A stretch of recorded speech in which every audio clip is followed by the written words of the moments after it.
right. It is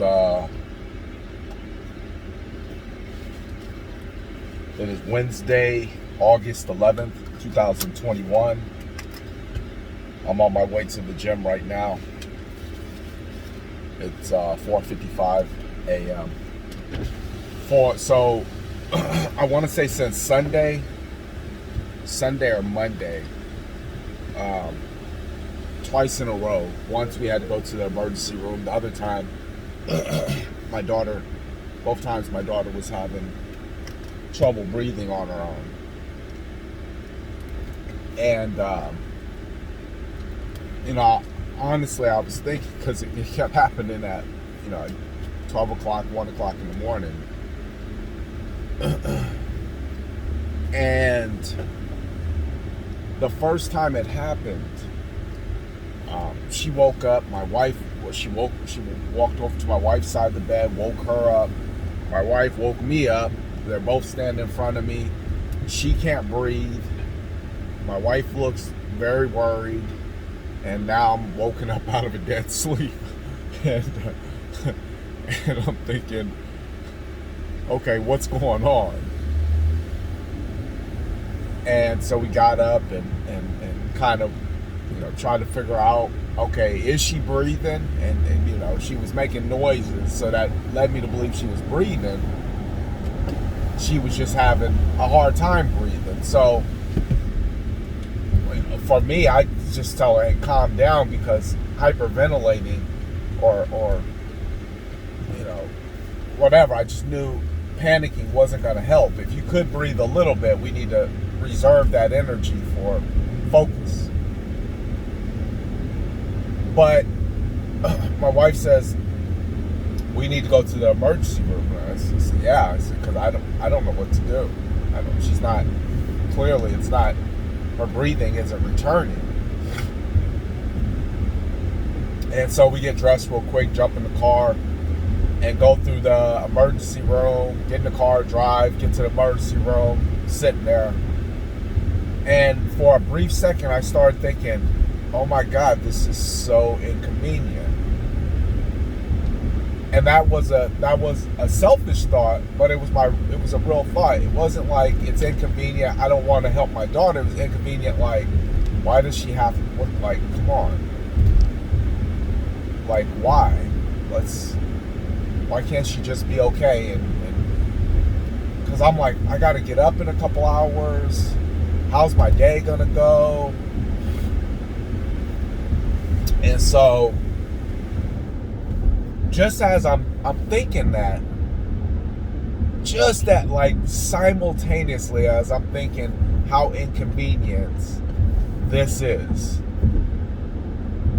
one of my clients that I just worked with has an autistic child. And I started thinking about them, and I was thinking, wow, I'm really blessed that I don't have to go through it every day. Like, because if I thought that 1 hour or 2 hours out of my day, out of my precious day, was too much to render care to my daughter, imagine if I had a child that was autistic. And I remember through the majority of like all pregnancy, I think doctors tell women, you have a high chance that they're gonna have Down syndrome or something. I think doctors tell them that because they're always saying that. And I'm like, I don't care what they say. As long as the baby's healthy, this baby's coming. I don't care. And I've always told my wife that. I don't care. I don't care about autistics. I care about healthy and coming into the world healthy. That's it. But that's some of the things that you would have to deal with having an autistic child, or having a child that didn't come out with the best health. And I know a lot of people like that,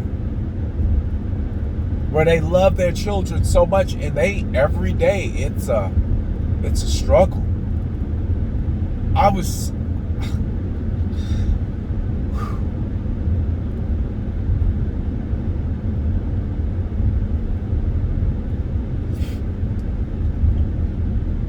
I was humbled at that point.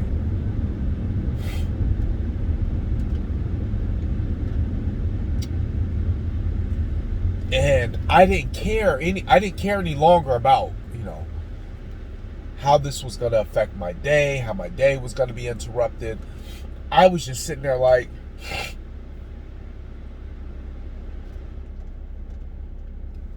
this is temporary. She's going to be fine. And she did. Like, a couple hours later, she was fine. But we had the same episode the next day. But I said, she's going to be fine. And I really developed a new love and appreciation for people, for parents who have autistic children, because the level of love and unselfish caring that they have to give is insane.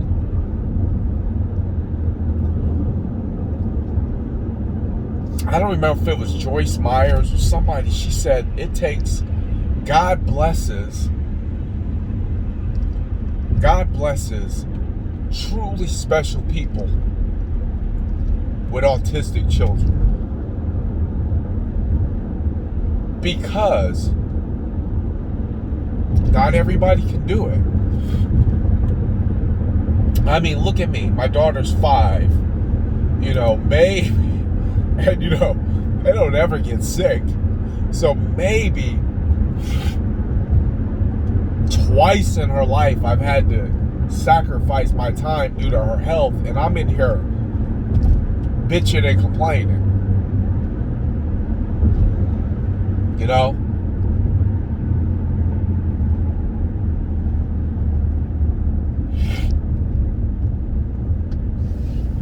And it just goes to show you, you don't always have it as bad as you think.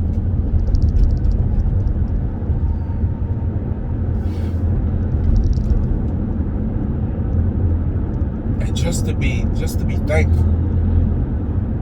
Because, like, literally at that exact moment when I was thinking about how inconvenient this is, my client's face popped into my head. Like, at that moment, it was like, ding! I was like, oh, this is what it feels like every day. Every day. And it's something different when you love your child and you're just like, I'm not willing to give up on you. And I wasn't willing to give up on my daughter, but I had been given so many healthy days that I no longer was appreciative of the moments when I had to actually care enough to set what I was doing to the side to render love and care to someone else. And that's the point. That's the point of the matter.